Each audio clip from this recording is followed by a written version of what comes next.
in Sterling, Virginia has issued a special marine warning for Chesapeake Bay from Pools Island to Sandy Point in Maryland, Chesapeake Bay from Sandy Point to North Beach, Maryland, Chester River to Queenstown, Maryland, Eastern Bay, until 7:45 p.m.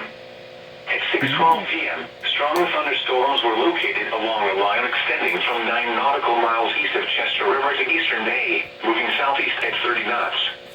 A thunderstorm is also south of Annapolis, moving southeast at 30 knots.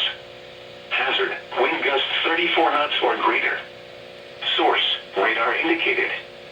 Impact, boaters and small craft could be thrown overboard by suddenly higher winds and waves capsizing their vessel.